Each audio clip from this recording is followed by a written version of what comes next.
These are all the new release luxury watches that fashion people are obsessing over, straight from Watches and Wonders. Let's start with Cartier because they had a major moment. It wasn't necessarily about reintroducing anything, but refining the classics. Their Privé pieces were all about archive shapes. We saw the tank, the tortue, even the Cartier crash, reworked and sharper. Everybody's talking about the updated Santos with that really refined multi-link bracelet. This may be one of my favorite iterations of the Santos. It's very 1920s and very sexy. The Santos has always been a really popular style for men, but I love an oversized Santos on a woman. I audibly gasped at the new Benoit. Obviously, you've still got that iconic oval shape, but it is now fully textured. There's also a fully diamond set version. And then at the high jewelry end, we have some insanely sculptural pieces that definitely feel more jewelry-led than watch-led. The Misty Cartier is simply breathtaking. We also saw a fully pavé Panthère, which is just insanity. Then you've got Bulgari doing what Bulgari does best, which is leaning into that jewelry watch crossover.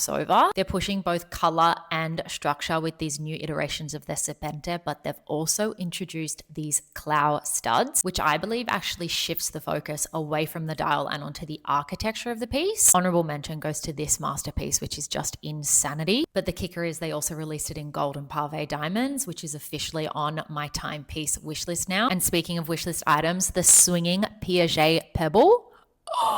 This piece is carved from a single piece of stone. They've also done opals and stone dials on their cuff pieces as well. If you know the brand, you'll know that this ties back to their 60s and 70s era. Very opulent, but they've done it in such a beautifully modern way. To be honest, a lot of the traditional houses have introduced color this year. Rolex is another one. My favorite move from them was introducing the jade dial on the day date. Obviously, it's super subtle, but for a brand like Rolex, that kind of color shift is a huge move. I also love this pink iteration. I feel like the girlies will love it too. Another one of my favorite color versions was Patek doing this green in a really modern, understated way. And then there's Chanel, which feels like the perfect intersection of all of this. The Premiere was their first watch. The dial actually references their number 5 perfume bottle and the chain mirrors their bags. But now they're pushing it with color, stones, ribbon diamonds. I couldn't be more obsessed with this burgundy iteration. There is so much online commentary about Blazy's new collection, but the watches coming from Chanel are so underrated. And the ultimate high jewelry piece from this drop is the 271 brilliant cut diamond version of the Premiere. And the iconic Camellia Bow diamond watch is genius. So if you're investing in a watch right now, the shift in female watches has never been clearer, less safe, more considered, and much closer to jewelry.